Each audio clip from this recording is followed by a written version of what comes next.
What is up, RotoGrinders?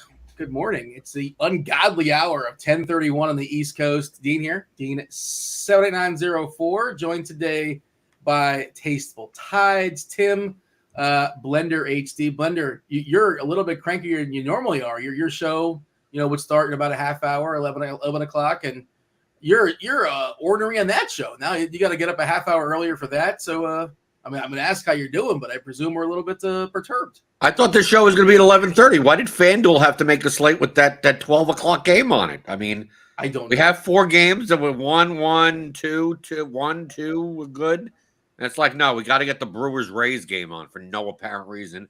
And even if you take a look at that 5-game Fanduel slate, that's probably the most irrelevant game on the slate from pitchers and batters. So, yes, I'm cranky. You don't want some? You don't want to roster some Victor Caratini on FanDuel? Yeah, the catcher and the catcher first base spot. No, or Francisco Mejia. No, probably not. Well, those are the guys. Now we just we got the mushes out of the way right away. One of those guys is going to bang out a couple homers. Maybe they both do, and just sort of break the slate, I suppose. But yeah, well, FanDuel likes to chop their slates up too. They just as many little pieces as they can get. They got the very early only, which starts at 12:10. The afternoon only, which is at 1:05. The early only is 3:40. We'll be on later. At least I'll be on later. I'm not really sure who I'll be with, but I'll be on later talking about the main slate 7:05, which of course 5 o'clock regular show. You guys are playing the night slate as well. But DK, like you kind of referenced there, they ditched that first game, and their slate starts at 1:05 with the Oakland and Yankees game. It's a 4-gamer is their main slate. We'll be talking about all of it. We're taking you guys. I want to say taking you guys up the first pitch. But not of the DK slate, the first pitch of the FanDuel slate. We're going to hand it off to the Crunch Time crew. I believe you got Chief Meteorologist Kevin Roth. No major precipitation concerns out there, but there is some positive hitting weather for what it's worth. And Dave Potts, who's working all sorts of double duty today because he's writing the musings, the early stuff. He's probably currently writing the late stuff right now. He'll be joined by TJ as well. I got the notification, Dean. Yeah, I got it in my email that the poop bags were delivered. Oh, really? Well, you got to give some context to that because certainly not everybody watches every single show. But I would hope so. They should be.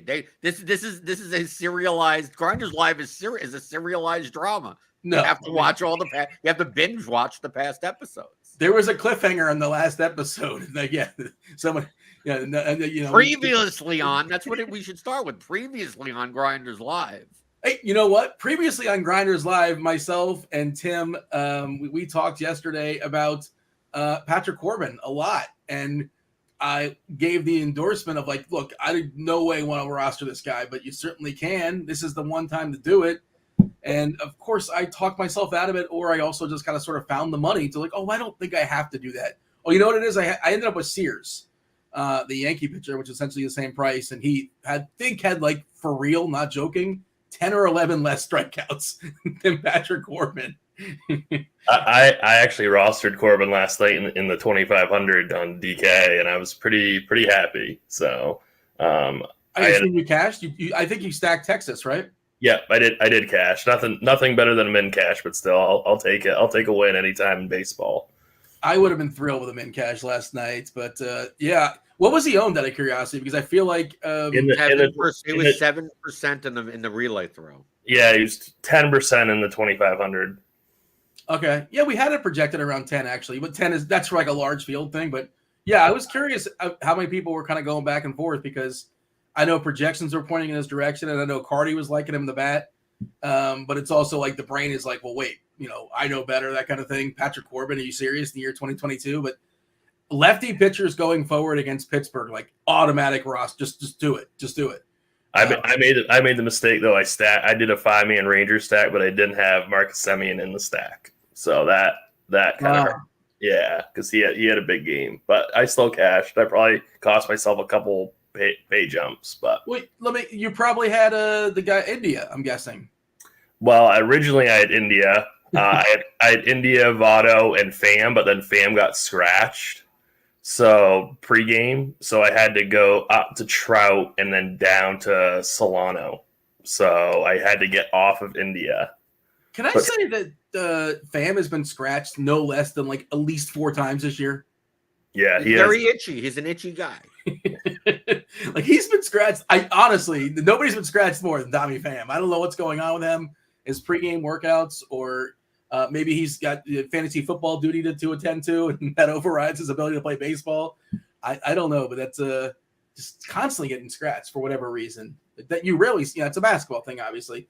You don't really see that so much in baseball, but all right. Do want to say what's up to the chat. Good morning, chats. We're happy to look. Hey, we got time. Whatever questions you'll want us to answer, we're happy to do so. Happy to tend to that. Strategy questions. We're happy to talk about about the Fanduel slate. Again, the Fanduel slate starts at 12:10. The DK slate starts at 1:10. We're not going to be here till 1:10, but again, we're happy to talk. We're going to be talking DK a lot for sure. Quite frankly, I'm not playing at Fanduel today. I guess I didn't wake up early enough to get into that contest that there's basically just scraps left in the lobby unless they kind of fired something else out there at this point. But I didn't really see any contests that I could really play as of like an hour ago. The small field stuff. I'm playing. I actually chose to play the afternoon only slate on FanDuel, which is even smaller. Okay. Only because I just didn't want to have to deal with one extra game since I'm playing the same on DraftKings. But like recently, the past week and a half, I've been focusing only on either 3-mans, 5-mans, 10-mans, triple ups, quintuple ups. How's that working out for you? What? How's that working out for you? Pretty good. But I'm playing that and small field GPPs. So like on DraftKings, instead of a cash lineup, which would more people would consider to be head-to-heads and double ups, I'm playing like that lineup in 3-mans, triple ups, quintuple ups, 5-mans. That contests with like less than 20 people, less than 10 people in it, and then playing one lineup for like the 121 single entry and the $25 single entry and stuff like that, and then just basically focusing on a pseudo cash type strategy for you're both. Flipping like one or two players. You're playing like a cash lineup. No. Actually, it's that if you've watched the pregame show, of course I haven't. I'm sure. Well, I'm sleeping, Blender. Come on, somebody's got to sleep. No, it's about flipping more players. So like my goal is to flip as many players as possible while still maintaining a high enough projection. So basically, like unless there's a player that projects for 7 million points more, like I'm not like yesterday, I wasn't going to give not playing Rodon. Like you lost like 5 points in projection. So I'm going to leave him in. But like they're especially on larger slates, like the chalk build, like you could like swap 6 guys out and only lose like 2.5 points in projection. Yeah. And then like be completely off of other people. And while in double ups and head to heads, that's not ideal because you only get paid double. But when you get paid 3 or 5x, and you know that a majority of your opponents will be having those combinations, the other combinations of players, like you it's plus EV to do so. So I'm focusing a lot on that on both sides. So as long as people are in the 3-man, 5-man lobby, stuff like that, like I'm fine on any slate. It's the same people, right? Like when I've seen it's like the same 5 or 10 people. The 3-man. But the point is that's almost better. I do find bad players here and there, just that I could predict their lineup so much easier. And it's like if I'm in a 3-man with 2 people that I could pretty much project within a 2v2 what their lineup is, like I could get off of 5 of their players that they share together, only lose like 3 points in projection. And since I'm getting paid 3x instead of 2x, when I beat one of their lineups, I typically beat both of their lineups. So it's effectively kind of semi-playing a head-to-head, but I'm getting paid 3x instead of 2x. No, I get what you're saying. Yeah, that's interesting. I play it more for football. I tend to play it more for the NFL stuff. But, yeah, I look in there, and I've clicked on it, and it's always the same people. But you're right, and people are super, super conservative, and basically it's a bunch of 2v2s against each other. And probably some dupes as well. I mean, you probably dug into this more than I have. Well, yeah, no, I love the dupe. When I see the dupes, I mean, that in a 3-man, if you dupe with someone else, you just destroy. I mean, you're unprofitable at that point. You would need that the third player in there is so bad that even tying enough of the time. Like I was running a little sim on Excel the other day, and I don't do them very well, but I do. I could rudimentary that they're enough. That if two people tie in a 3-man, that the third lineup could be more than 25 points lower projected median wise and still be profitable. Yeah, I can see that. And then that makes sense. Just kind of checking to see what kind of lineups we have coming out. The Mets lineup about 15 minutes ago dropped. Nemo, Marte, Lindor. You got the Polar Bear Alonso in there. McNeil, Guillerme, Smith, Inciarte, and Nito is catching. All right. Inciarte not in the player pool on DraftKings? I don't know. Let's check. Okay, because on our lineup, starting lineups page, he comes up as the dreaded grayed out. Well, let me go ahead and pull it up. I'm gonna see if I'm not saying that. Oh yeah, we're gonna have to make sure to find that out because he's gonna be so high owned. No, he's 2,300 on DK. So I don't know what's going on with our lineups page, but he's also wearing a Yankee hat. This looks like it'll be. Has he played for the Mets this year? No, he just got called up. I think yesterday. I guess he was 0 for 2 yesterday. Okay. Yeah, so I guess he played for the Mets. Played half the game against Houston. They lost 9-1. Framber Valdez did his thing all his ground balls. He's just amazing. All right, Tim, give me the overview as far as the slates. Of course, Fanduel again a little bit different than DK. Fanduel is including the Milwaukee Tampa game. DK 4-gamer, pretty clear who like the two pitchers you want are. Just a matter if you can get them, I suppose, right? But what do you have as far as the overview for the slates today? Yeah, Blender already kind of alluded to this. Like that Milwaukee Tampa Bay game is kind of like a pass for me. I think that maybe you could play like a Luis Arias if you needed like a fill-in, just like a one-off cheap kind of bat. But yeah, you're definitely going to want to be on Verlander today. I mean, I don't really know who else I would even pivot to be honest with you. On Fanduel, you mean? Like it's a single one? Yeah. Yeah. It's either Verlander or Tyon, I guess, right? But Verlander's the better play, but variance, yada yada. Right. Yeah. I mean, I still think that there's we've talked about this before. I think that, on certain slates you want to go for the raw points. Like you're not too concerned about points per dollar. So I think that Verlander is going to be tough to pass on. And then I'm curious to see what the Pirates lineup is going to be because I definitely need some Pirates bats today for value. That's going to be probably the chalkier value pieces. And then I think the Royals make a lot of sense today too in terms of value, especially if the Pirates are going to be popular. Did Fanduel finally get the rookie in the player pool, Vinny Pasquantino? Yeah, is he in the Fanduel player pool now? He wasn't there yesterday, and he's 2K. Yeah, no, he's in there, 2,200. Yeah, he's in there. Yeah. Okay. And their lineup's out, and he's batting 5th. Okay. Yeah. How tight is the? I presume I've been playing on Fanduel, all week, and typically it's been pretty easy to basically build the lineup I want on Fanduel, and I'm running some optimals over there. And let's see, we got. Did I kind of put a cap on that? As far as pitchers, interesting. 41% Tyon, 36% Verlander. I'm surprised to see that. I thought it would be just one or the other. A little bit of Tyon, Walker, a little bit of Lauer, a little bit of Espinino, like a little pinch. I just want to point something out just for people that are building their lineups early. Josh Smith came out of the game last night. He's in the projected starting lineup batting first, but with it a day game after a night game, they may just not have him play. So I know he's a value play to some extent on both sites. So we may it's a 2:10 Eastern game. Of course, the Royals lineup has already come out, but it's quite possible that, especially for the FanDuel slate, you may not get the Rangers lineup. But just be aware of that consideration because obviously I played Josh Smith yesterday.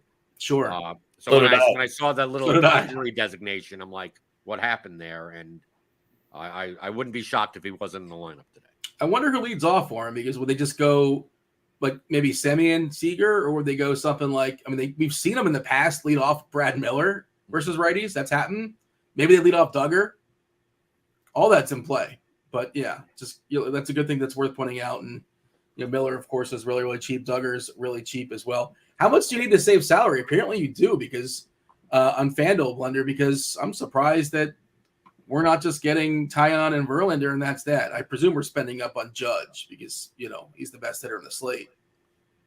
Well, I mean, in general, the Yankees are chalked. Okay, we got the Rangers lineup just came in. Smith is in the lineup. He's leading off. Smith, Okay. Seager, Semien, Garcia, Calhoun, Garver, Lowe, Tavares, Veloria. So there, we don't have to worry about it. There you go. But yeah, you have to think that the Yankees, while expensive, although Josh Donaldson is probably a little bit cheap, he'll be chalky at third base on both sides. The Yankees have a 5 total. It's a 4 or 5 game slate. They're facing Cole Irvin, who's not a strikeout pitcher. So there's going to be contact there. I think the second highest owned team is going to be the Nationals. I mean, we're just going really by team total here. There's not many teams to choose from. And between those two, then maybe especially on FanDuel, the Rangers are still too cheap. They seem to just not price them up enough. They have a 4.88 team total. And you have guys like Semien at like 3K and Cole Calhoun still at 2,300. So on FanDuel, I mean, on DraftKings, they'll be owned also, but FanDuel, they'll be more owned. And then the combination, or it's Verlander, Tyon, and then everyone else. Yeah. It's weird. It's weird for me to say. I mean, it can't be a weirder endorsement than than yesterday when we talked about rostering Patrick Corbin. No, but Patrick Corbin projected well. I'm not talking. I mean, we all looked at the numbers. Yeah. And said, no, we don't want to believe the numbers. Now I'm not looking. I'm looking at the numbers and I'm saying, what's a way that's different from the numbers? Because the numbers say Tyon, Verlander, Yankees, Nationals, but good luck winning a GPP with the 700% ownership in your lineup. I think a lot of people are going to use the Pirates as value on DraftKings. Maybe not so much on FanDuel. So guys like Vogelback, Sawinski, Van Meter, O'Neal Cruz, even, I guess, 4,100. His price has gone up. Brian Reynolds, 4,600. I think Pirate stacks will be over-owned. And it's weird for me to say that my third, if I had to choose a third pitcher on the slate, yeah, I think it's Paolo Espino. And I don't know why I'm saying that, because at number one, if you just go by the numbers, so I'm going to the bat, and Greinke and Espino at 5,700, 5,400, point per dollar wise are the two best pitchers on the slate. Now their raw point value is low, but like on FanDuel, this is where the sites matter. Okay, so it's a small slate, so getting you could find places to get massive leverage. So FanDuel, Texas will be more owned than Pittsburgh, because Texas is nearly as cheap as Pittsburgh, and their team total is much higher.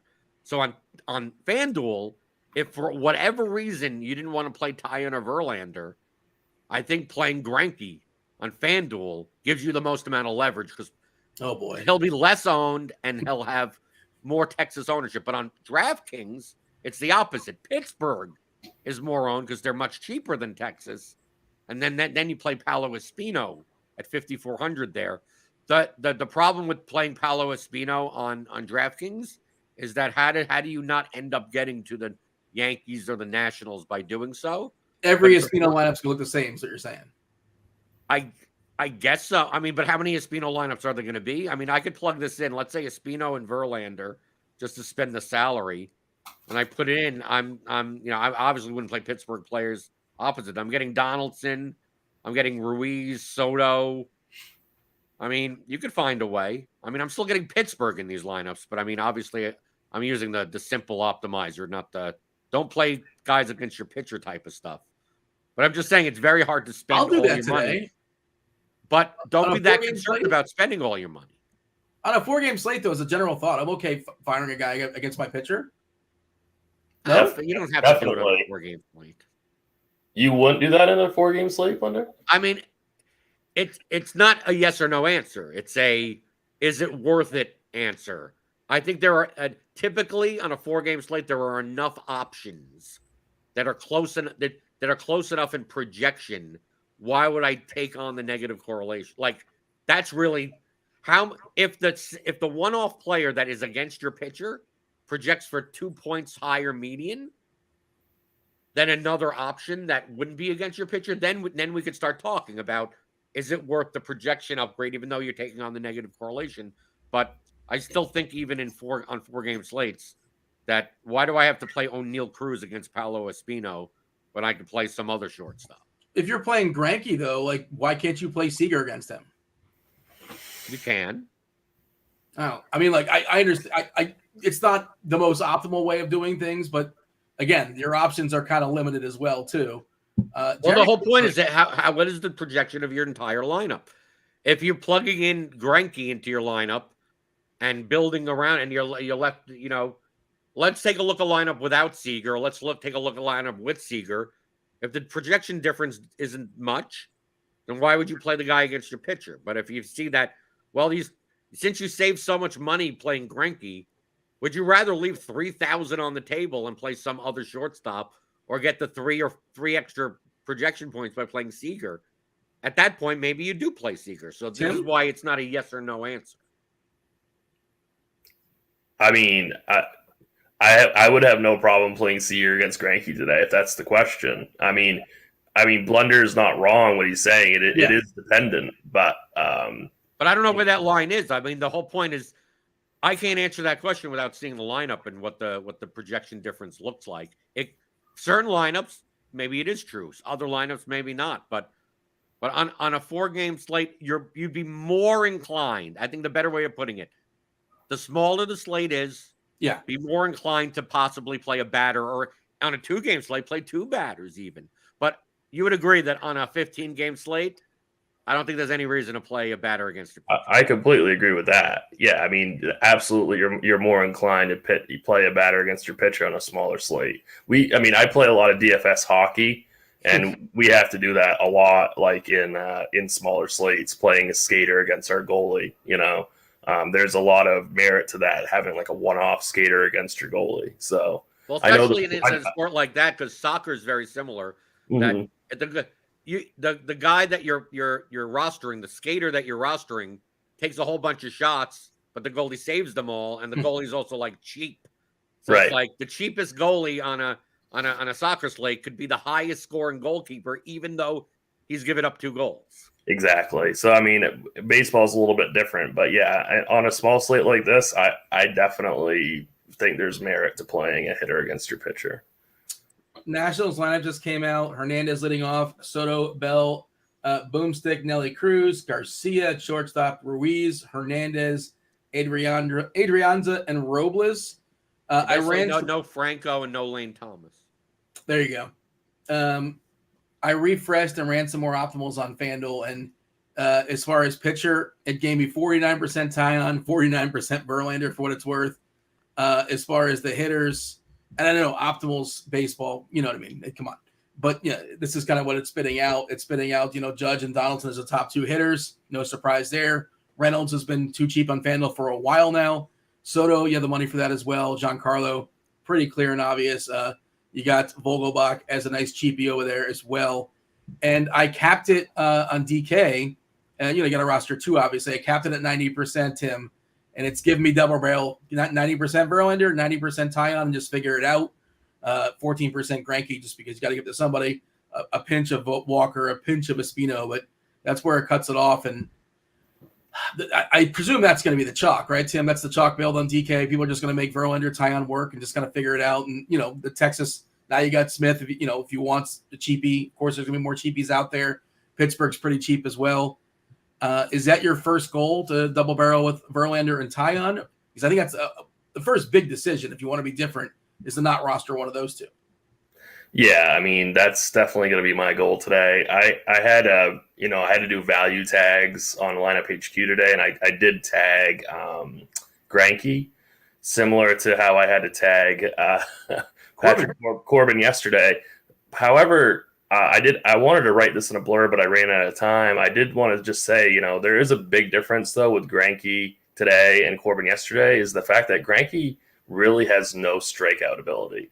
I mean, he's really solely dependent on Babbitt. So obviously he can get there. He's, has tremendous skills from years ago, but I mean, he's not the same guy. So I don't think like Greinke has a ceiling like Corbin did yesterday. So he's purely just a play that you want to play Verlander and then get some more big bats in your lineup. I want to tell Blender, reading some comments in chat. What's up, chat? Please kindly hit that like button, subscribe, turn on those notifications. Again, Crunch Time crew, Dave Potts, Chief Meteorologist Kevin Roth, TJ coming in about a half hour or so, taking you guys up to the FanDuel lock. I'm going to tilt you, Blender. You ready? Dan Rex, what's up, Dan? Judge is 2 for his last 20. On the other hand, Alvarez has been batting 400 this month with 5 homers. So wouldn't Alvarez be the better option amongst those two? In the past 20 days here in Louisville, it's rained 0 times. So like obviously, regardless of actually, it's never going to rain again because that's going to happen. I mean, come on. Yeah, of course. Yeah, obviously, you're reading that to tilt me. Like, yes, let's dive into absurdly small sample sizes and trends of the past 3 days in Major League Baseball. Seager's batting 400 against Greinke with 3 homers and 28 appearances. So you think Seager's a good play now? Because of that, then that's the reason why he projects well. Not because he's like, what other shortstop are you going to play on this slate? That he has the platoon advantage, and he's one of the best hitting shortstops against the guy that doesn't strike anyone out. Yeah, like, I don't care. He could have 0. He could be the 1 for 28 with no home runs, and I'd still play him. Who cares? 28 plate appearances, and I'm assuming it's Greinke and it's Corey Seager and Zach Greinke. I guarantee you, some of those plate appearances are from 10 years ago. Has Greinke changed in the last 10 years? I think so. Yeah. I went on a rant the other day on Twitter about batting average and like how dumb it is, and how just the broadcast, how they just dumbify it down. Like, we got to stop. Why don't we even use it? Well, I don't even know why they even use it. Even. Well, here's the thing. If I tell you a hitter is Tim, one hitter is hitting 300, the other hitter is hitting 250. Who's the better hitter? I don't know. You can't really tell by batting average. That's the answer. You don't know. It doesn't tell you anything. and it's so funny. I was watching a game yesterday, and I was tilted. I think it was the Reds game. No, it was I think it was Austin Barnes at the plate. I was watching the Rocky game. I had the volume up, and I hear a guy in the crowd. Taunting. He goes, "$1.96. This guy stinks. You got to get him out. $1.96." And I'm like, Barnes' batting average is 196, isn't it? I went to check, and like, this guy, like, Barnes does stink, but like, it's not because he's hitting 196 necessarily. But like, this is the guy in the crowd. It's like saying, well, $1.96. Yeah, he's yelling his batting average. Like, this guy's terrible. And this is just a look into my life, Tim. I saw that tweet, Dean, and I agreed with you that like the fact that they show batting average still as like a metric is, I think, ridiculous at this point. But like, and it's this tricky thing where maybe I'm just a numbers elitist, and like, it's not, for the broad fans, they like that it's comfortable. They were taught as a child. I was too. What batting average matters. They are starting to encompass, StatCast stuff on mainstream coverage though. So yeah. I mean, I think they are starting to kind of like incorporate that more, and I think they need to get away from start trying to get away from showing batting average. Or get away from showing RBI, because that doesn't matter. I mean, raw RBI. What does that matter? I mean, WRC plus or something. I mean, obviously, the main reason why they do this is number one, Major League Baseball is run by old people that don't know how to appeal to younger people. You can tell this by their marketing. And number two, because of that, the average age of the people that watch baseball is 700 years old, and they're comforted by batting average and RBI and what they used to from the 70s. Yeah, they are probably the slowest sport to adapt to change, I think. That's probably fair to say, Blender? Yeah, to me, baseball is the only major sport in this. I mean, out of the 4 major sports, even maybe hockey, like, do the best players in baseball could go at, maybe not in their hometown, could go like they could walk here in Louisville and go into the Mike Trout could shop at my local Kroger and no one will bother him, even though he's legitimately the best baseball player. But no one knows who the hell he is. Yeah, what and he's not wearing a helmet. Like, it's not like his face is covered. He's wearing a hat. Like, you can see his face, and that's even more egregious. Hockey's pretty bad too, though. Hockey's pretty bad, I think, in terms of the same kind of things that Blunder was talking about. How they don't adjust to change very well. They kind of go after the wrong markets and things like that. So hockey's pretty bad, also. Basketball, NBA, on the other hand, it's like I barely watch NBA, but you could probably show me half the league, and I know exactly what they look like. Yeah, NBA is by far the best league in terms of that stuff. I mean, also there's like 7-footers, so like it's like, well, that guy's got to be somebody. No, but I'm talking about by face, Dean. I know what you're saying. You're right. Right, you say, okay, show me Kyle Lowry. That's Kyle Lowry. That's DeMar DeRozan. I know what they look like by face. Russell Westbrook. You tell the average person. Even me, I follow baseball. And if you would ask me what I don't know, now I can see Willie Adames. I don't know. Do you know what Juan Soto looks like? Sort of.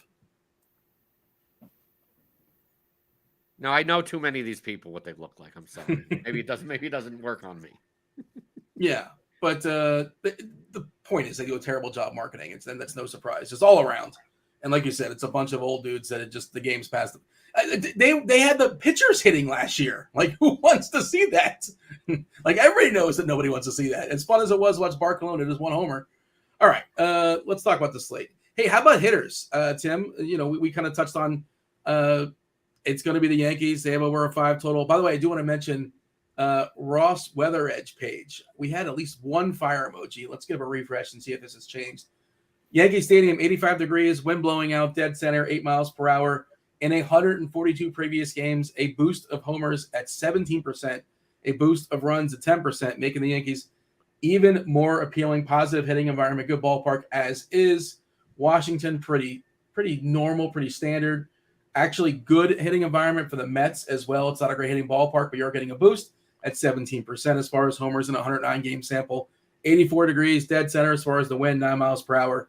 And KC's got the fire emoji, bad hitting ballpark, as their standard, but 89 degrees, a wind blowing out a bit to center. So, just kind of a boost there weather-wise for what it's worth. I saw somebody asking in chat, who was asking about the Mets? The Mets stack, and I think it was for single entry as well. The best. What I was going to suggest, if you really want to go nuts, you play the A's and the Mets. Obviously, if you just identified where the leverage is, it's like if everyone's going to be playing Tyon and Verlander, stacking against one of them will give you the most amount of leverage possible. And I think you get way more leverage on DraftKings because people are forced to play 2 pitchers. So like on FanDuel, if you stack, you're eliminating 40% of the field if it works out, but not the other 40%. On DraftKings, you may be eliminating 90% of the field because either people are playing one or the other or both of them together. The problem with this, though, however, is that if you do that, if you stack the A's, like the Mets are a little bit different. If you stack the Mets, you could use all your salary. The problem with the A's is that the A's are cheap enough that, like, you're stacking the A's against Tyon, probably playing Verlander in that lineup, and you may still have like $3,000 left over because you ain't playing any of the Yankees, right? Hey, so, like, say stack the A's now. Could it be like a 3-man stack? Are you talking 5? I'm talking full-on stack-a-rooney. Come on, Dean. 5-man. Have you seen the A's lineup? Wouldn't this be a good slate to eat a ton of salary, though? Blunder in a large field GPP? Yeah, no. I have no problem with leaving salary on the table. I'm just saying that for most people, they'll do this. They'll go and they'll play Tony Kemp and Seth Brown and Stephen Vogt and Piscotty, and they'll choose Nick Allen or Sheldon Noose or something, or Andrews for middle infield positions. They'll plug in Verlander, and they'll be like I can plug that in right now. Like if I plug that in right now, like the average remaining player salary. Let's see. I'm going to plug this in. I'm going to put let's see, Stephen Vogt in, Tony Kemp in at second, Andrews at short. Let's get an outfielder. Let's get Ramon Laureano even. Hey, just as you're doing this, would you do this in single entry, or is this something more of a large field? No, it could be either. You would 5-man Oakland in a single entry? Why not? Because you know that the tie-on ownership is going to be like 80%.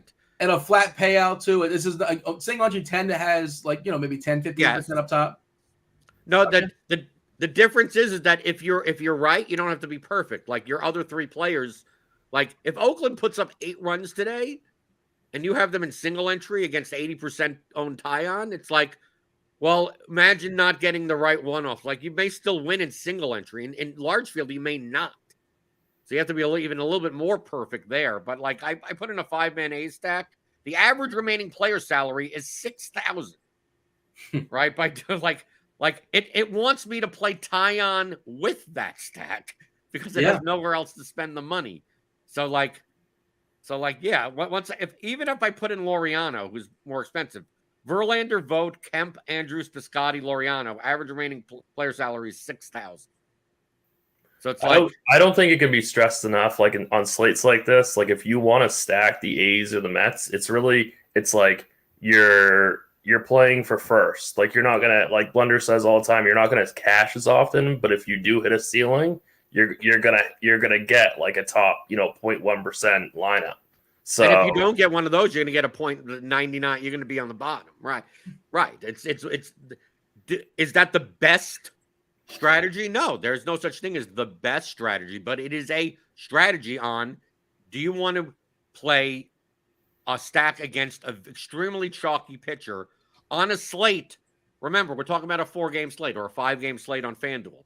On a 15-game slate, there's no need to do things like this because you have so many more options. On a 4-game slate, it's quite possible the top team on this slate puts up 5 runs.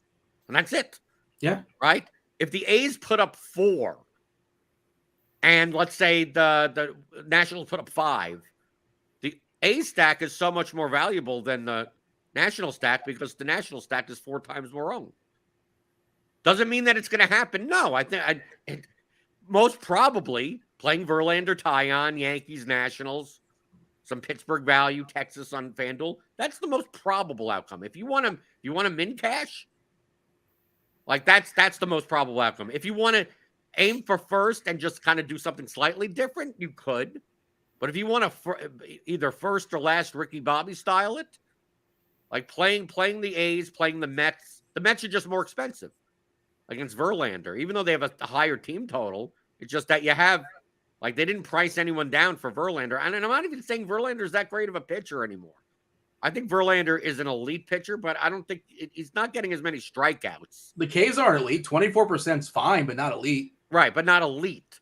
But Taillon is not a strikeout pitcher either. So, like it comes down to the fact of, like, Oakland's so much cheaper. They're playing in a much better ballpark against a pitcher that probably is less, like, it pitches more and more to contact. He's a control pitcher. He's not going to walk many people. But the ball is going to be put into play, and who knows what happens at Yankee Stadium with those short porches. And again, the hitting weather is pretty positive there as well. The 2 best strikeout pitchers today, just by the K number, are in that first game. It's only on FanDuel. Beeks at 30% and Lauer at 24.9% this season. Question here in chat, Tim. We have a question from Dan, and I think this is going too far personally, but hey, you feel free to give the answer. What about stacking the Mets and fading both Verlander and Taillon on DK? Like, I think you can fade one of them. There's no way I'm not playing at least one of those guys in every lineup I'm making. Yeah, I'd agree with you on that, Dean. I think you're giving up way too many raw points. Like, I'm fine if you want to stack the Mets, but I think that if you're going to fade Taillon also, like Greinke's not going to get you many raw points. Espinino probably isn't. I guess Walker maybe could, but I mean, he's another super low strikeout guy. So I mean, where are you going to get your Ks? You still do need some raw points, even if you want to do a crazy stack like the Mets. So I think that's a little too cute. You agree with that, Blunder? Yeah, I mean, the situation where that works out is when understand the win conditions of the lineups that you're thinking of. Okay, so let's say you don't play Verlander and Taillon, and you play Taijuan Walker and Paolo Espino instead, and you're leaving 2,000 on the table. You're playing the Mets. stuff like that. In what scenarios does that work out? It works out when Verlander and Taillon both get shelled. And obviously, if Verlander does, I mean, you're playing the Mets, so you're not playing Verlander. But if Taillon gets shelled, you'd want to have the A's. But if Taillon doesn't get shelled, and even if he has a quote-unquote below average game, Taillon can still put up 13, 14 points, right? With Oakland scoring 3 runs or something like that. That may be more points than Dane Dunning and Cole Irvin and all these other guys.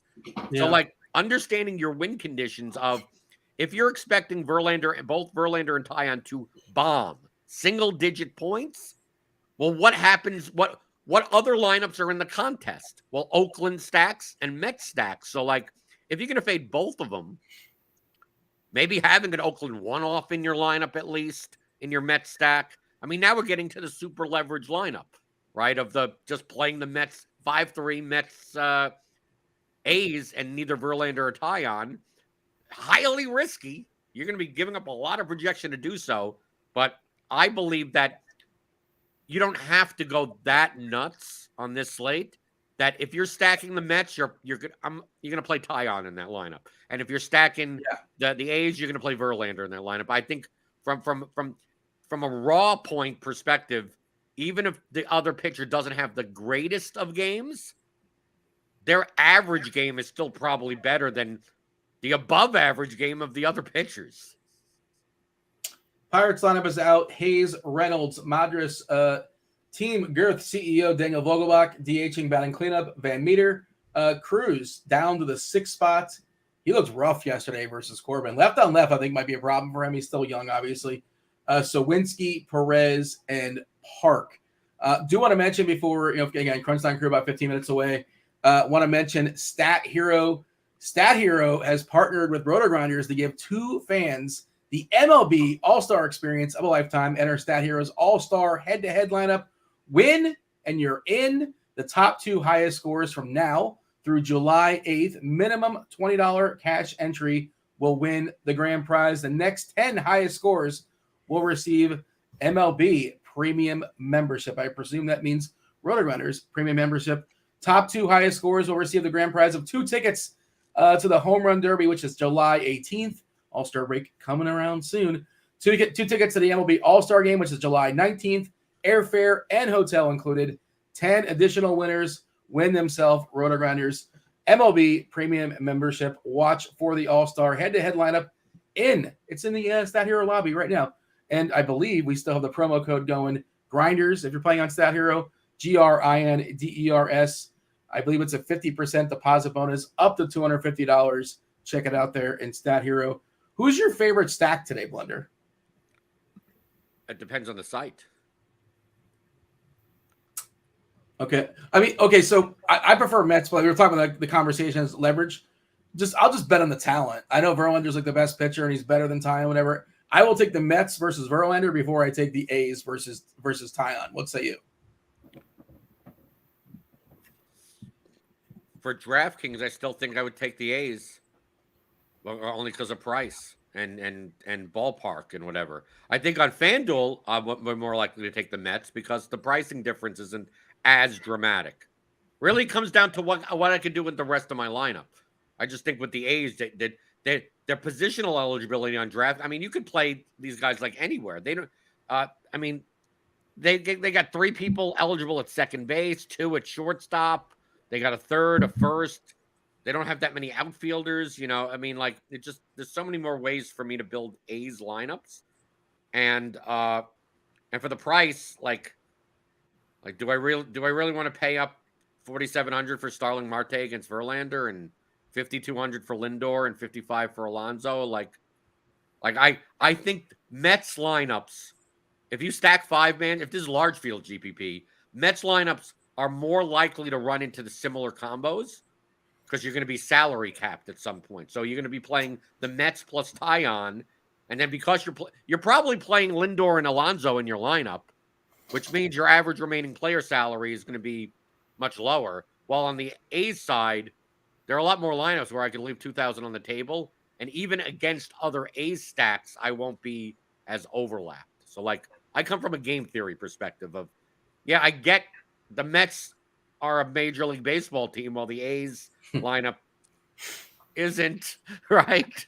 Like, but from just a pricing and salary and how everything matches up together ownership wise, like these are both low. I don't know if I think the pricing matters that much because you're not playing Verlander, right? So I got Taillon. I threw in Espino. You said like Espino. Okay. I got Taillon, Espino, Alfonso, and Lindor, and I still have 4-1 per stick. I got plenty of money to mess around. Yeah, but plenty of money that you're going to probably use it all. You try doing that with the A's, and it's like people that are playing the A's plus Verlander probably have Judge in that lineup, right? Probably have Soto in that lineup. If you just X out Judge and Soto, like you're not going to be sharing those points. Like Tim probably understands what I'm talking about. It's like you have all this money with an A stack that more people with A's in their lineups are just going to spend and have like 49-2 lineup on DraftKings. I'm more likely to build a 48K lineup. But on the mixed stats, you're more likely to just use all your salary no matter who you're choosing. So you're probably going to run into, on a 4-game slate, similar lineups that have Nimmo, Marte, Lindor, Alonso, and one of the bottom of the order players plus Taillon.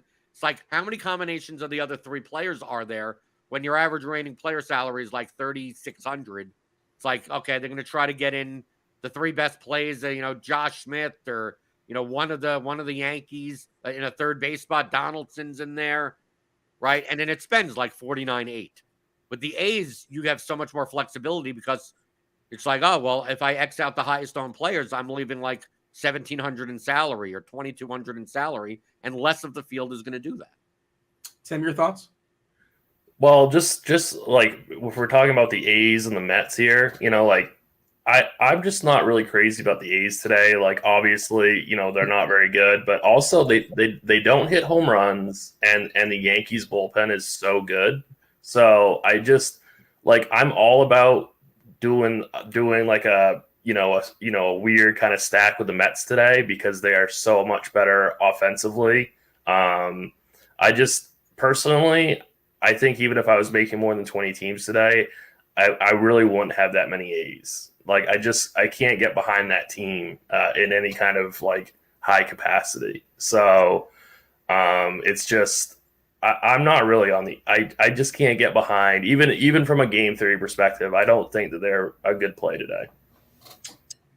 It's the old not all runs are created equal thing. Like we saw Oakland put up a 5 or 6 spot versus Montgomery the other day, and it was completely in one inning, and it was completely worthless because there was a walk here and a double there and a single there and whatever. It all added up to a big nothing.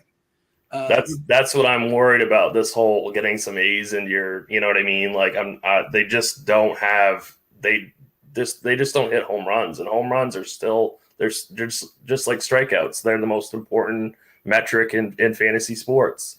So if I'm going to do kind of a strange stack today, I want the power hitting Mets.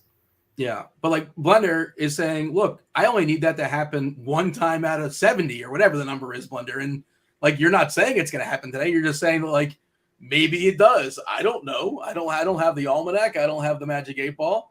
And I don't want to do either. Like you're acting like I'm calling like all the A's are great plays. They're not. Yes. They're horrible. They are horrible. They're some of the worst players on the entire slate. They project for the worst on the entire slate. But on a small slate, when we have 2 pitchers that are going to be so highly owned, you gain so much more when one of them fails.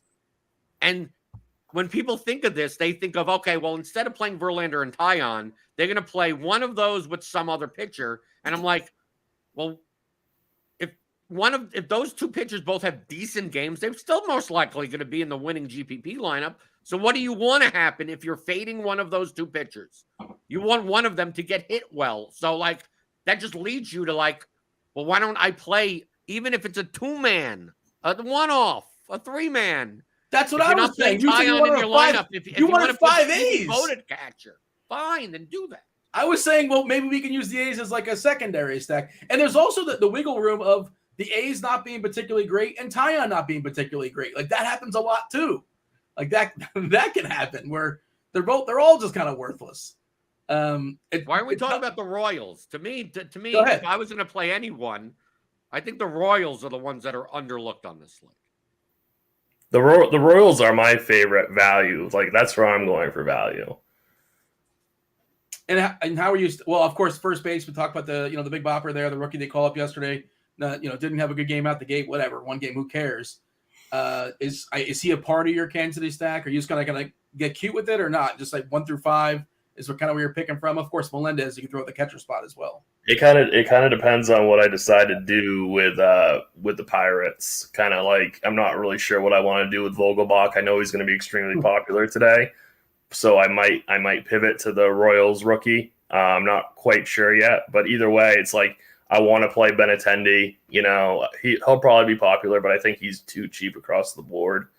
It's just Hunter Dozier on FanDuel, I think is 2,300. Yeah. It's like, I want to get to these Royals. This is kind of like for it. That way I can still get like the Judges, the Stantons, the Sotos if I choose to. We didn't really talk about the Astros, but Walker is going to throw strikes, and Alvarez is. I don't care how bad the ballpark is. He can hit homers anywhere. His home ballpark's not good for lefty power. Ridiculous power in that bat. Pena batting second, which is nice to see. Brantley hurt himself, so Pena is much more appealing in the 2 spot as opposed to like the 6 or 7 sometimes. They have moved Tucker up the 5. They were playing him with the 6 earlier in the year. Blender, why are we just not talking about Houston? There's some clear and obvious plays here that are just good hitters. Well, other than their team total is, their team total is almost as low as the Pirates, right? They have 4.27. Yeah. And their price is one of they're the most I think they're the most expensive stack on the slate. The Yankees, the Yankees and Astros are close to each other. But Astros, you have Altuve at 5,600, Alvarez at 61, Bregman at 49, Tucker at 52. Are they going to be lower owned? Yes, they are. Yes. And if you want to go by the notion of, well, they're a good baseball team, so why the hell not? That's perfectly fine. Just that for their projection, they're you're not going to be able to play the Yankees and good luck playing Greinke plus Espino and then stacking the Yankees with the Astros. Yeah, that's the way that you do that. Well, you can do it, but you're getting like IKF and Marwin Gonzalez, right? Yeah, but I'm saying even by spending down at two pitchers, you still are getting you still need 2 or 3 cheap players in those stacks. I don't think that type of approach is the best for this slate. Well, that's a way to fade Taillon and Verlander, and then by playing the chalk Yankees and a low-owned Astros expensive team, just feels like if those are the winning pitchers in your lineup, those stacks aren't the winning stacks. It comes down to those types of things. If I can't fit in either one of Verlander or Taillon, what am I doing? I could see playing Verlander plus an Astro stack and then fading the Yankees. And then in that lineup, maybe you play Cole Irvin. That seems like a scary proposition, but at least that is correlated to what the events that you want to happen, right? The Astros do well. The Yankees only put up 2 runs. Cole Irvin pitches 6 innings, 4 strikeouts maybe, and at his price ends up with maybe the Oakland A's win 3-2, right? And he has 18, 19 points or something. It's on these 4-game slates, these really small slates, it's much simpler to kind of put together a lineup and go, what is its win condition? And see if this happens, then I'd be more likely to have this other thing in my lineup and then try to balance that out. So you're not competing against, yes, I want this guy to get blown up, but not because I don't have any of the batters in there. It's only a 4-game slate. So if one of these pitchers gets blown up, typically that's going to be the stack that wins. So if you're rooting for a blow up, you better be playing those batters. Tim, I see Stray Face in chat saying Royals Pirate stack, and those are 2 teams. It sounds like you're interested in both of them. Is that something you're working on? It is. Yep, I think that's a really good strategy. Yeah, that's kind of where, and it's not hard to make those teams work either. And I think there's ways to be different. Is Vogelbach going to be distinctly more owned than the KC rookie? Let's see what we have. And they're both really cheap, obviously. We have Vogelbach at 17% and Pasquantino at 17%. Okay, I don't know if that's going to play true though. Maybe I got to get Vogelbach will be way more owned. Yeah, I think Vogelbach. Yeah. By the way, if Vogelbach is in my local mall, I know that's Daniel Vogelbach. It's Daniel Vogelbach. You recognize Vogelbach. You don't know Trout. You don't know Soto, but Blender, you'll see Vogelbach like that. I know who that guy is. Yeah. I also want to highlight that, in the bat, Espino is the top point per dollar projected pitcher now based on this new Pirates lineup. Understand that the Pirates are strikeout heavy, their lineup now. And you're going to look. This is what people are going to do. They're going to look at their lineup and go, okay, Paolo Espino's a righty. And they got Brian Reynolds, Madrid. They got literally their entire lineup other than Hayes is a lefty. Paolo Espino has very large reverse splits, okay, which means he pitches much better to lefties than to righties. Now, is there noise in those types of stats? Yes, there's some amount of noise there. I do admit that. But if you're looking at that and going, look, they got so many lefties against the right, they got the platoon advantage. Just understand, it's very similar to Verlander. Like, Verlander gives up more power to righties than he does to lefties. And people try to play the platoon advantage against him. Taijuan Walker as well, by the way. Right. So, just simply looking at platoon splits doesn't do you any good. That's the main reason why using a projection system, that takes into all the account for, because naturally people would look and go, why does he project so well? He's facing 8 lefties. Well, there has to be a reason that the projection model knows, right? So instead of trying to just with your own eyes going, this is what I think, right? Patrick Corbin, how do we play him, right? How the hell do we play him? Well, something happened with the Yankee lineup, by the way. Updated Yankee lineup. It's now LeMahieu, which is right. No, the only thing they changed, Dean, is that Higgs is batting 8th instead of 9th. They switched. They just flip-flop 8-9 hitters. Really, this is what we're doing? I know. Right. I got head faked on that. I'm like, oh, they revised. Let me take a look, and now it's just that they swap spots. Sorry, I made to cut you off. I thought there was something that was actually noteworthy, but apparently not. Yeah, Higashioka now batting in the 8th spot. Marwin Gonzalez batting in the 9th spot. But go ahead, Wonder. Finish your thought. No, I have no other thoughts. Tim, how are we attacking the slate? Final thoughts. We're going to turn over to the Crunch Time crew. Of course, Crunch Time, they'll go around the horn, give their favorite plays position by position. We didn't do that in this show, but I feel like we kind of talked about it organically. Tim, I don't know. We did show a lot of love to the Milwaukee-Tampa Bay game, but we don't love it a lot, right? Is that you have a thought in that? You could always play Yelich. I think I did mention Urias because he has dual position eligibilities, 2.8K. I think he'd be an okay kind of fill in, if you need it, but I'm not crazy about any part of that game. Sure, it's you could stack the Brewers, but I'm not really that high on them. Blender, that first game that's on Fanduel only, Milwaukee Tampa. What are your general thoughts on it? It sounds like you're mostly passing on it. Well, I mean, I'm playing the afternoon only slate, so I can't even play that game. But yeah, I mean, on FanDuel, I don't see a reason to play either pitcher.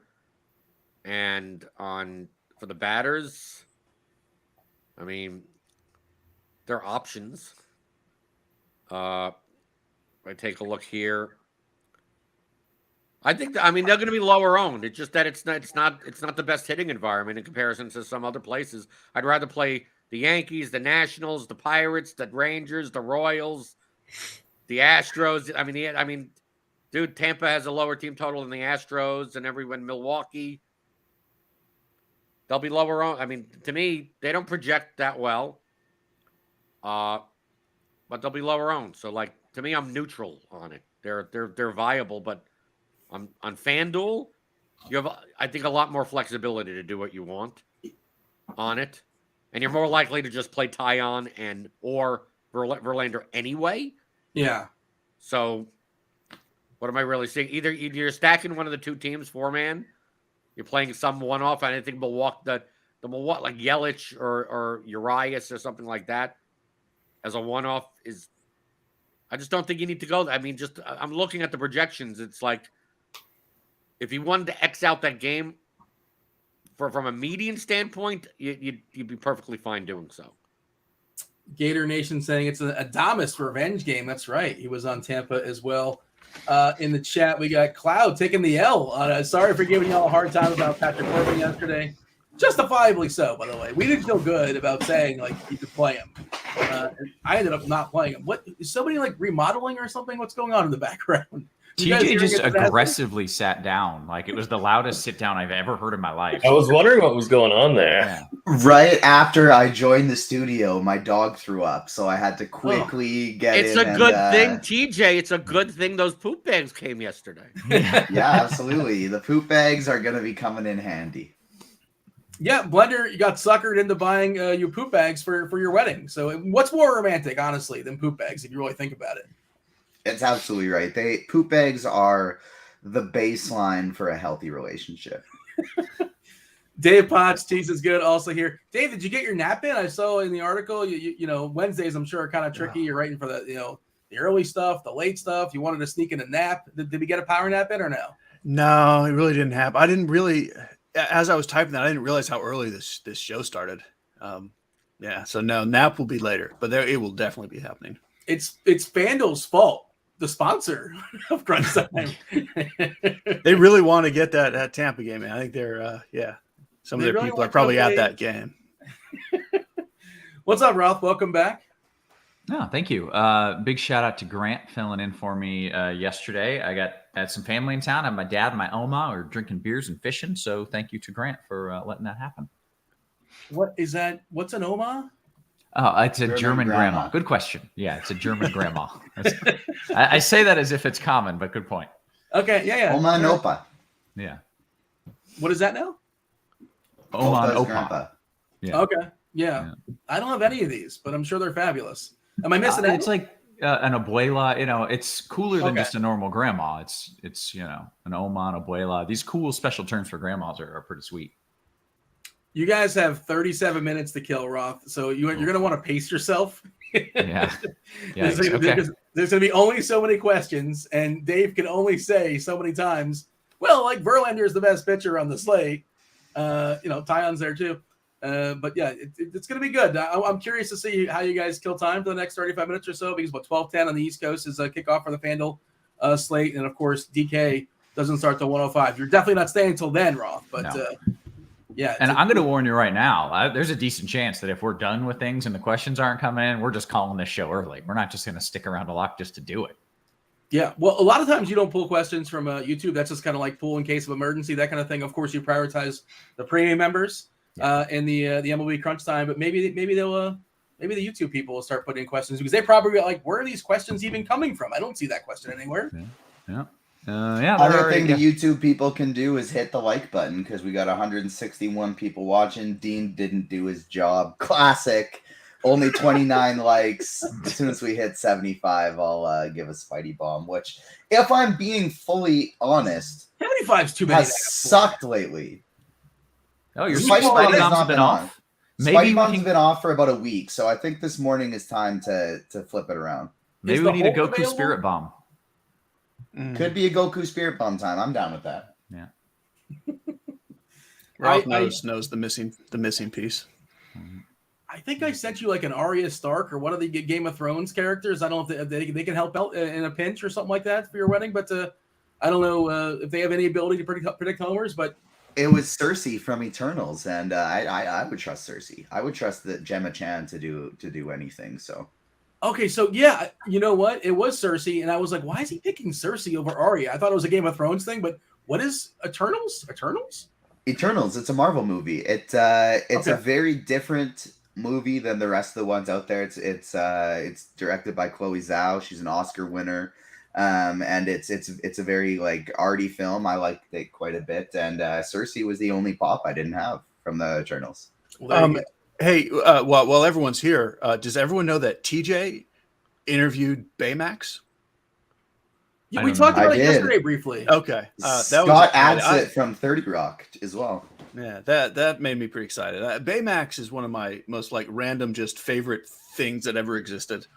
Give me the elevator pitch. I know it's like I saw a picture because I think I saw TJ talking about it or tweeting about it. It's like looks like kind of like the dude from Ghostbusters, sort of. Should we have a Baymax bomb today, Cheese? Yeah, that's what we need. I will lock that in.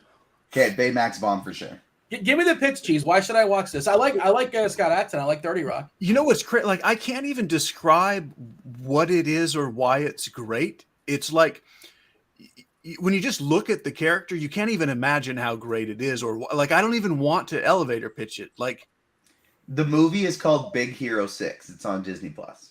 Yeah, it's just like there's something so wonderfully fantastic about that character. I can't even put my finger on it. I can't describe it. I cannot give you an elevator pitch, but I can tell you you should watch it. But I just compared him to the Stay Puft Marshmallow Man. That's what I was thinking. That's not a good comparison. Is that not a good comp? Like visually, it's not a good comp. Visually, sure. Yeah. Yes. That's all I know about the guy. I've never heard him speak, or I don't know what his. And that's what you're missing. Okay. Yeah. I'm gonna check it out. Should I watch Big Hero 6 first, or should I watch this TV show? or should you watch Big Hero 1 through 5? No. No, it's Big Hero 6 is the first movie. It refers to the amount of people that the film references. So you'll be good, Dean. But yeah, you should watch it. It's a great film. It'll make you tear up a little bit. It'll make you feel good. Oh. I recommend it. And the interview as well, you should check out. It's posted on my Twitter, and it's on our website, agentsoffandom.com. But we got Scott Adsit to pitch basically a sketch from The Girly Show, from 30 Rock, as to like the characters from Big Hero 6, who would they play in a 30 Rock The Girly Show sketch. So we had a pretty fun conversation. There you go. Hey, successfully killed 5 minutes for you, Roth. The rest is on you. I was amazed. I was just sitting back letting that go, but good job. Killed some time. We do have people in the YouTube chat saying, so you're gonna get going. So I suppose we should boot you out, Dino. Yeah. Somebody says, bye, Dean. Jeez. I mean, okay. All right. Yeah. Myself and Tim and Blender, we appreciate y'all watching the first hour-ish. Now enjoy the rest. It's the Fanduel sponsor, Crunch Time. You got TJ, you got Roth, you got Dave Potts. Take it over, Roth. Appreciate it, Dino. As always, this is indeed Crunch Time, sponsored by FanDuel. Sign up for the FanDuel Sportsbook if you haven't done so. New users get a risk-free bet up to $1K. FanDuel Sportsbook users can take advantage of that. They get their bonus after their first bet. You don't have to bet through it 5 times or 10 times or anything silly like that. You just make your bet, you get your bonus. And here's your bonus today. 2 of the sharpest minds in the industry joining me on the Crunch Time one, as per usual. Mr. Cheese, what's happening, Cheese? Yeah, not much. It's a small slate. Mr. Cheese is his father. Yes, sorry, just Cheese. True. Yeah, I kind of like this little slate. Okay, so that's right. Good. I don't always like the little ones, but I do like this one. I'm intrigued. I think the weather is a little interesting as well because there's like a lot of good weather spots. We got TJ as well. TJ, are you fresh back from a bachelor party? That was about 10 days ago, I think. Okay. Not this past weekend, but the weekend before. Yesterday was a big wedding planning day. Picked out my suit for the wedding, and yeah, exciting times.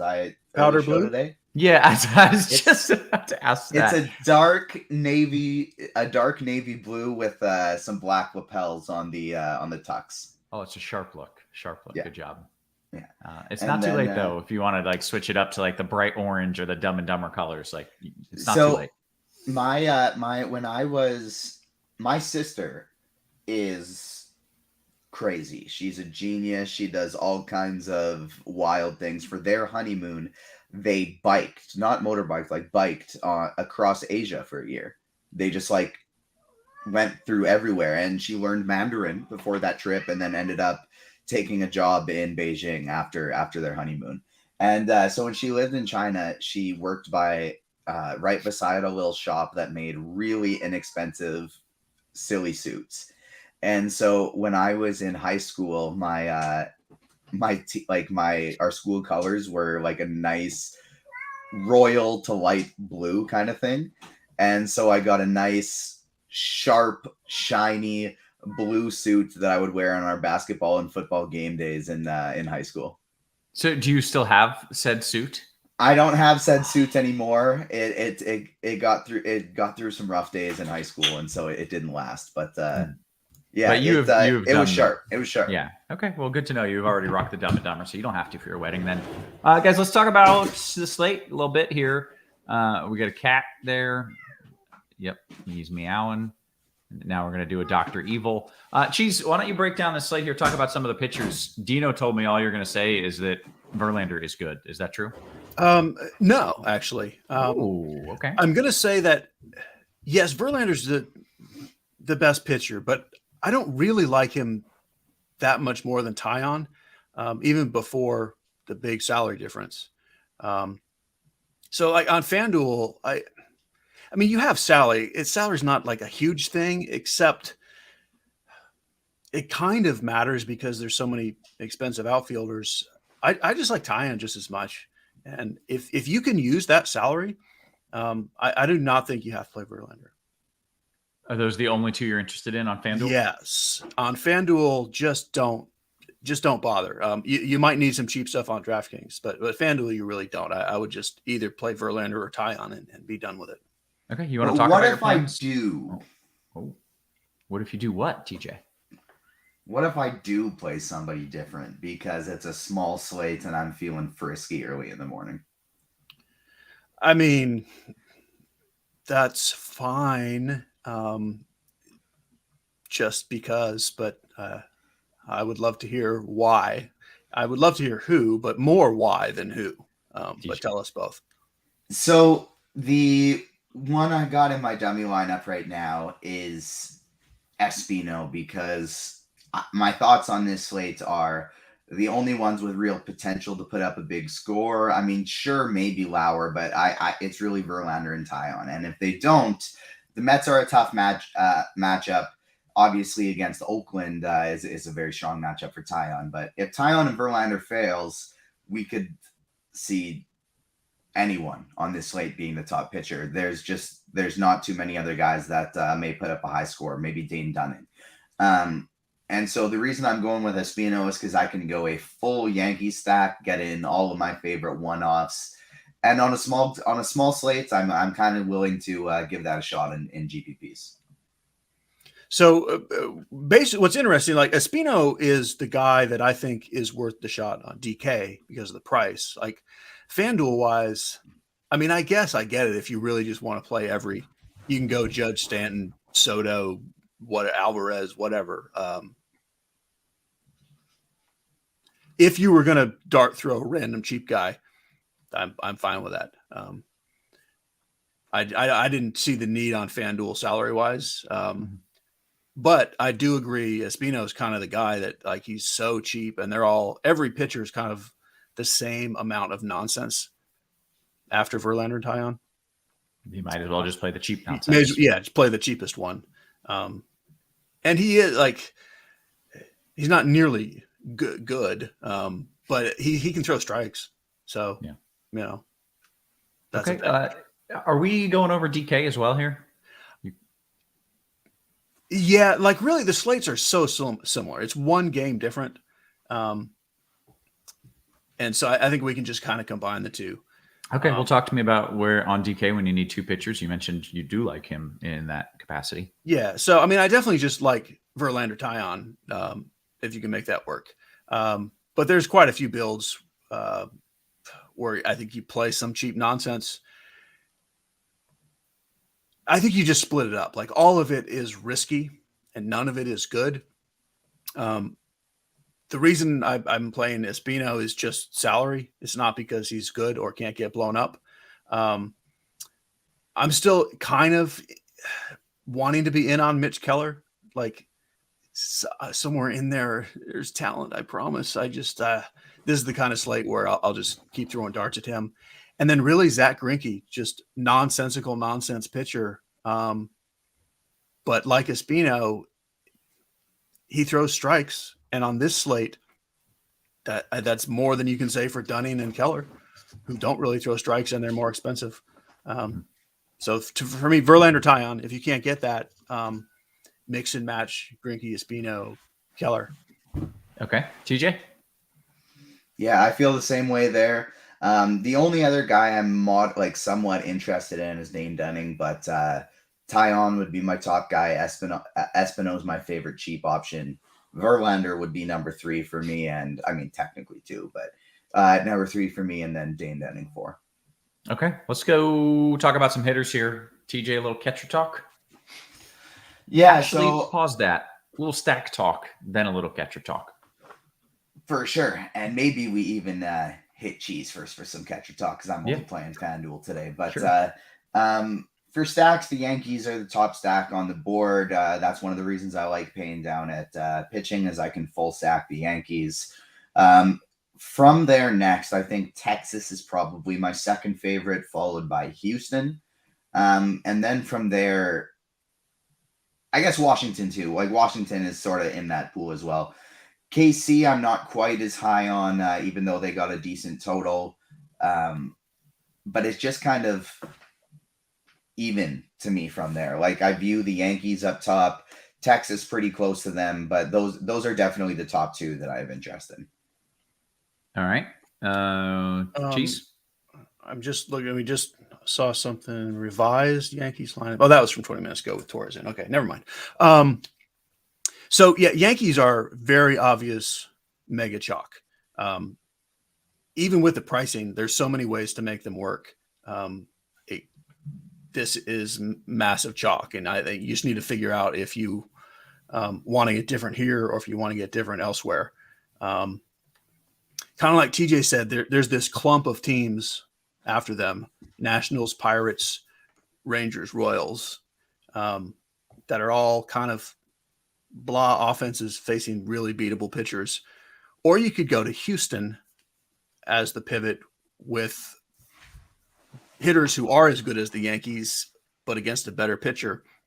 My favorite has kind of shifted as the day has moved on. Like I think Pittsburgh is going to be kind of weird chalk just because of where they're priced. And I'm preferring the Royals now as my sort of cheaper secondary stack.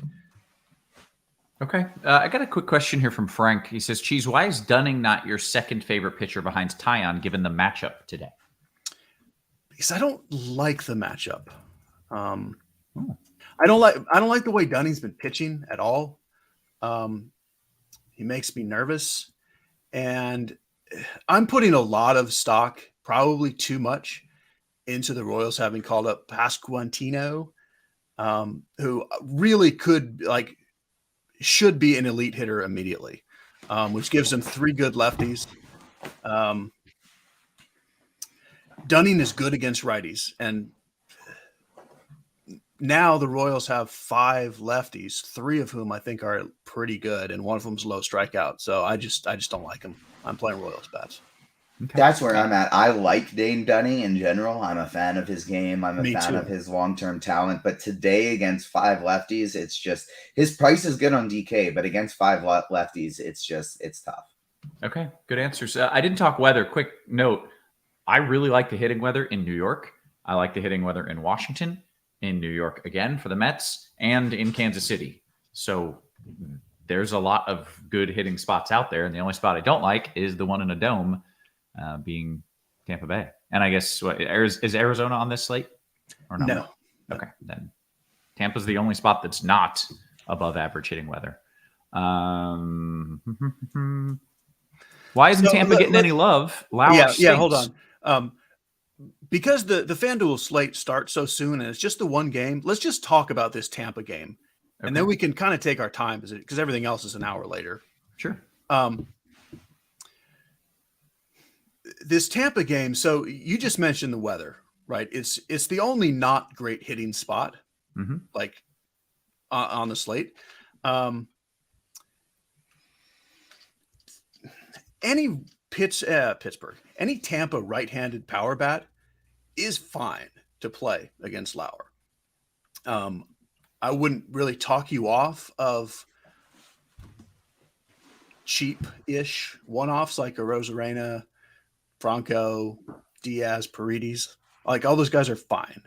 But they're like not a one of them anywhere other than sort of Franco at shortstop is even in the top, I don't know, half dozen at a position on a small slate for me. What about the best hitter in the league, Isaac Paredes? Well, I mentioned him. Oh, okay, my bad. Yeah. He's probably, he's a good pivot off of Josh Donaldson chalk. And maybe you mini stack, play him and Franco together, and then you have third and short filled. But this is just sort of last place on my board out of this slate. If I was playing a lot of lineups, I think I'd have interest in like a Paredes, Franco, a Rosarena, Harold Ramirez stack. Ramirez hits lefties well, but like again, I'd have to be playing at least 20 lineups before I looked at getting one of those in, I think. Yeah. Like Lauer is a guy that gives up right-handed power. And I would expect they hit a couple out. But it's still just not the team. When you just look at this team compared to the rest of the slate, it's just kind of fine. I would not talk you out of it, whether it's a mini stack or secondary stack. It's just not at the top of my board. Okay, great. Let's go through position by position. Cheese, you can start us off with a little catcher talk. Even on FanDuel, I have a little interest in MJ Melendez. And he's my favorite guy on DK, but really Higashioka is kind of burying the lead. Like he's 2,100 and the Yankees are so far and away the best team. And you do need a salary saver or two in there. So being able to get your catcher for 2,100, I think he's probably the go-to guy. But Garver and Melendez in that KC game are interesting. All right. TJ, you want to just bring us to first? Yeah, let's do it. So this is an interesting position today. I think you got Daniel Vogelbach is probably your best cash kind of option. He's nice and cheap. Josh Bell, 3,400 on FanDuel, is picking up a lot of ownership, and he's a really good play as well. You can play DJ LeMahieu at first. I would recommend playing him at second or third. And to be honest, he's the guy I'm planning on keeping out of my Yankees stack today. Cheese mentioned Vinny Pasquantino all the way at the bottom, a lefty facing Dunning. He's up to fifth in the lineup. I think he's still very cheap on DraftKings as well. I know he was yesterday. Minimum still. So I think is probably the best play on DraftKings. 2,200 on FanDuel. He's still good. You don't need that quite as much though. You know what? We're at 50 likes right now. I know I said 75, but it's a morning show. So let's give the Spidey Bomb at 50 likes. I'm sorry, it's not a Spidey Bomb today. Your Spidey Bomb. You're absolutely right. Nobody wants a Spidey Bomb. The Baymax Bomb today is, the bomb's been cold. So you'd think it'd be smart to just go a little bit chalky. Somebody who's really projecting to hit a bomb, but part of these things is Baymax is telling me you got to trust yourself. You got to believe in yourself and go with the gut today. And the gut is telling me that Pete Alonso is going to hit a home run off of Justin Verlander. Oh, okay. I was like, that doesn't seem that difficult, but okay, it's off of Verlander. Now I understand. Okay, that works. Cheese, you want to go over first? Yeah, so that's the name I was just about to mention. That is very obviously this is the spot to go cheap, with Vogelbach as the chalk and Pasquantino as the cheap pivot. Like those are the two best points per dollar plays. But between that and the salary and the fact that it's Verlander, like you're going to get ridiculously low ownership on Alonso for a small slate. And he's just fantastic. So I do love Alonso. Okay. Yeah. You want to bring us to second? I certainly do. We have a couple of Yankees now, which means they're not, and these aren't the chalk of the chalk Yankees. So I do like LeMahieu and Torres a good bit. And I think LeMahieu will be the guy that just kind of gets forgotten. And I don't love the rest of the position. Like, Josh Van Meter, sure, I guess he's fine. Altuve, I like, but kind of only in a stack. Semien, I kind of like, but kind of only in a stack. So I pretty much want the Yankees here. All right, TJ, second. Same boat for me, and the Yankee I'm going to is Gleyber Torres. I think LeMahieu is going to pick up a little bit more ownership, and I like Torres better. The other guys are similar. The ones I like in a stack, somebody like Marcus Semien. I think you can always one-off Whit Merrifield at second base over on FanDuel, but again, like if I'm playing a Kansas City guy anyways, I'd probably rather just mix in Pasquantino and turn it into a stack or a mini stack. Jose Altuve is always on the table, but that's kind of where it sticks for me. Okay, third base. Third base, it's still a Yankee position for me. Josh Donaldson is my favorite spot at the position. You can get up top to Bobby Witt Jr. Even though he's not a lefty, he's still a very good hitter, and I think you can do that. Alex Bregman is underpriced on FanDuel, 3,100, and I think you can pivot to get different by going with a Paredes one-off as well. Cheese, third. Yeah, on DK, it's very clearly just Josh Donaldson.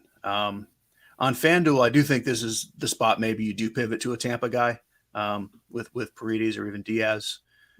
Because I'd rather play Witt at shortstop if you're going to play Witt. And, Cabrian Hayes or Bregman in stacks are good. But I think as far as one-off, you're either chalky Donaldson, go different at Tampa on FanDuel, and pretty much only in a stack to be different on DK. Okay, then take us to short. I like Bobby Witt the best, and I don't think ownership will be an issue. I think O'Neal Cruz is very similar. And I think I don't know. I have this feeling Pittsburgh is the more chalky of the kind of random teams. I'm going to like Corey Seager, of course, he's quite a spend up on DK, but on FanDuel, you're not like, they're all more or less the same price. So I would go with Seager first on FanDuel. But on DK, I don't mind saving the money. And basically I'm playing more Cruz on DraftKings because of that. And I'm really not playing Cruz on FanDuel. Shout out to Frank in the YouTube chat, who right before you mentioned the name said Cheese is going to say Seager. Yeah. I mean, I do mention the greatest hitter ever, other than Matt Carpenter, who's not playing today. All right, TJ, shortstop.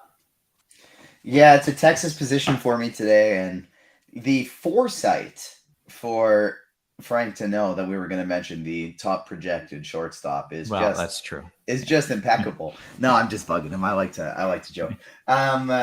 This is a Texas position for me on FanDuel. Seager's my number one. If you are paying up at pitcher, I think you can go to Josh Smith. He's leading off there at 2,200.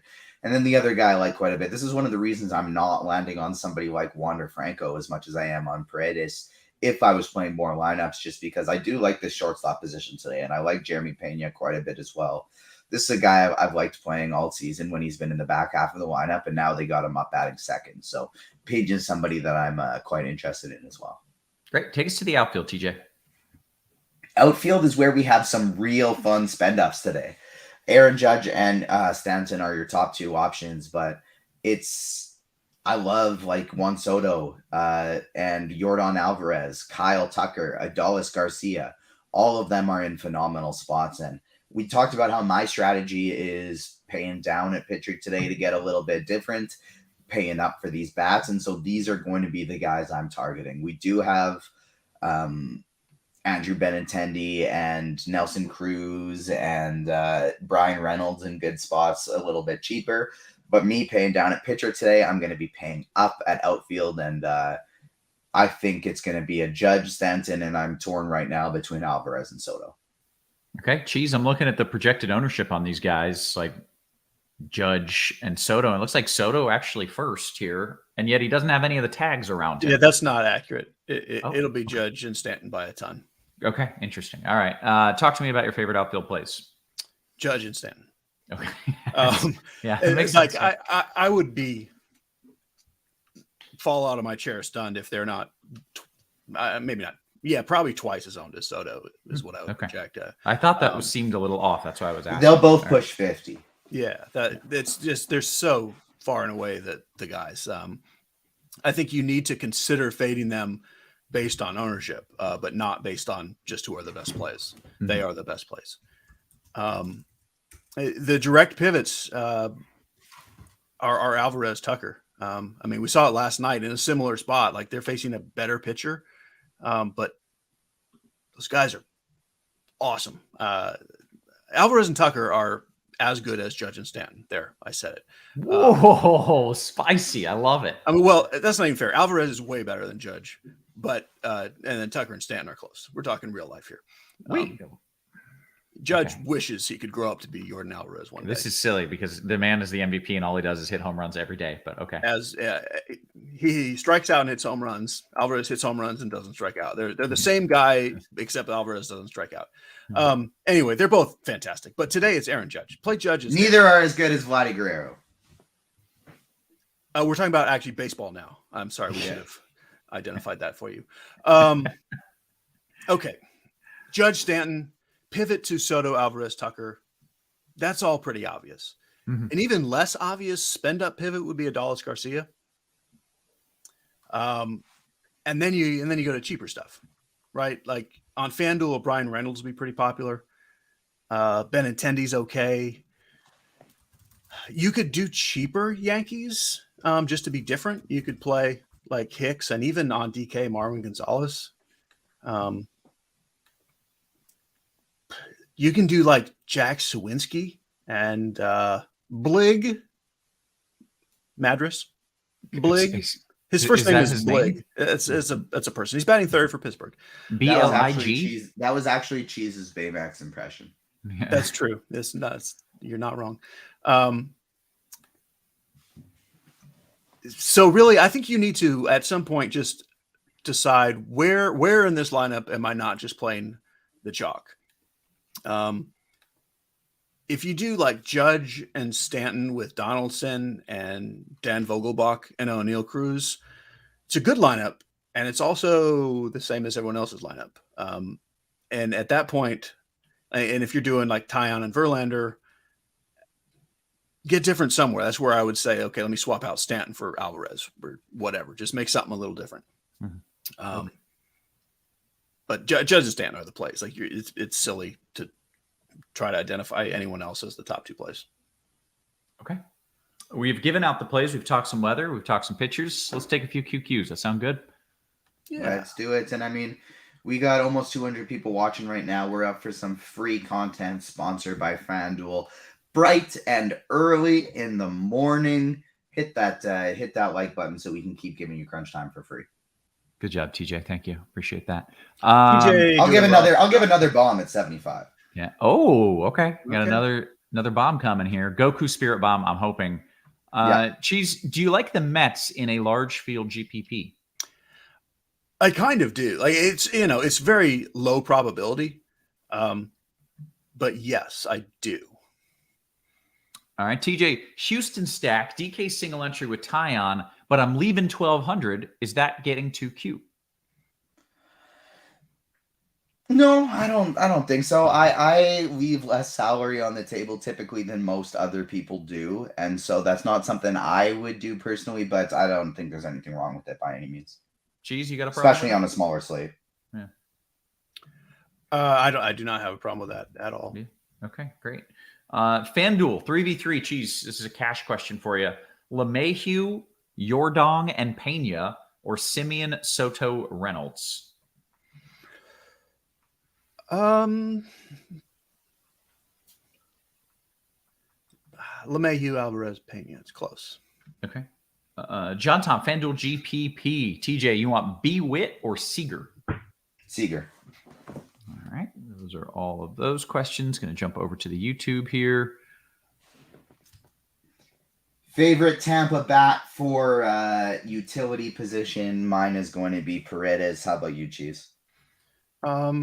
Mine would be Wander. And somebody also asked what two teams for GPP. No New York or Houston for early players on FanDuel. What would be your sneaky tournament two stacks? I said Texas and KC. Cheese. Would that be the same for you? KC is my first one. And yeah, I think Texas is second. Like I might say Pittsburgh, but I think that's a little more popular, and I like Texas just as much. Okay. We caught up on the questions real quick. Cheese, Is there this is just a Kevin knows nothing about baseball, and I only learned from you. Literally, the show is all I know from baseball. Is there some young guy in Seattle who's good that may or may not have gotten plunked recently and started a big fight? Is this a thing that happened? Well, I think you're thinking about Jesse Winker. There was a huge brawl the other day and a bunch of suspensions. And Winker's been the one that's been talked about the most because he was like flipping off the crowd. And I don't think I'm talking about Jesse Winker. I think it was Julio Rodriguez. Rodriguez is the superstar rookie. That is who I'm talking. I don't know who this is. Okay, so this guy, big time prospect, and he's 21 years old, and has already he's hitting like 280 with half dozen homers and almost 20 steals already this season. He chops home run call every time. This was a guy who was like long term always going to be great, but just completely skipped AAA. Like he didn't even play at AAA, and I didn't think he'd be this good immediately. It's kind of scary that he is. He's awesome. Okay, that's fun. I didn't even know. It's fun when there's new stars that I'm not even aware are new stars. So thank you for keeping me in the baseball loop. Hey, FanDuel GPP, follow-up question, Cheese. If you're playing a Mets stack, do you have enough leverage to just play the Yankees? Oh, yeah. Absolutely. All right.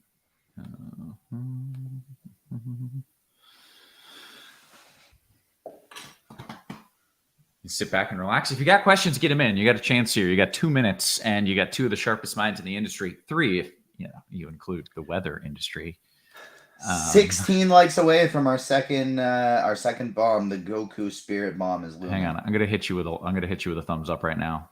And only 2 minutes before lock, so you better hurry up, everybody, to get it in. But we don't have to worry. This player is not from the first game anyway. Okay, I feel confident about whoever the Goku Spirit Bomb pick is going yard. I feel pretty confident about it too. I better go grab a Goku here, so we're ready. I got a brand new one. Let's we'll rip this Goku ready to roll. That's good. A little old school Kakarot action there. Yeah. All right, we got it ready. Let's see. Kind of jumping between the two chats here, looking for some QQs. Cheese. Here we go. FanDuel Cash 2v2. Reynolds Soto or Bregman Alvarez? Reynolds Soto. QQ and YouTube, why shouldn't I play the A stack? Because they suck. Yeah, I mean, that seems like a good answer. Yeah. We're 7 likes away. I'm going to trust that people are going to keep clicking that button, and we're going to hit it. The Goku Spirit Bomb of the day. Lend me your power, everyone, so that it works. And Adolis Garcia is going to be hitting a bomb today, and he's one of my favorite GPP plays along with Alonso. Is he the Cuban Missile? Is he the Cuban Missile, Cheese? Yes, that is what Kirk Dees would tell you. Yes. And I'm on board at this point. Yeah. He's really good. He's really good. Okay, excellent. He deserves a nickname for sure. Yeah, guys, that was a good show. That was wonderful. It was a little too early for my liking, but here we are. We did the thing. And I assume we're going to be back this afternoon, or at least someone. Yeah, we'll be back at the normal time. Are you on again tonight, TJ? No, not me. Okay. Someone else probably. I believe I'm on tonight. Yeah. Okay. All right. Well, you get Cheese and I again, and again, it doesn't look like there's any weather concerns. Maybe a tiny bit in Colorado, but I don't think it's anything to worry about. So just do you. And if we're not going to want anything there anyway, Kevin. Yeah, it's probably nothing special happening there. Hey, good show, gentlemen. Everybody for watching. Thank you so much for TJ, for Cheese, and for our wonderful production crew, always working hard behind the scenes. We appreciate you. We love you. And we will catch you later today. You have been crunched.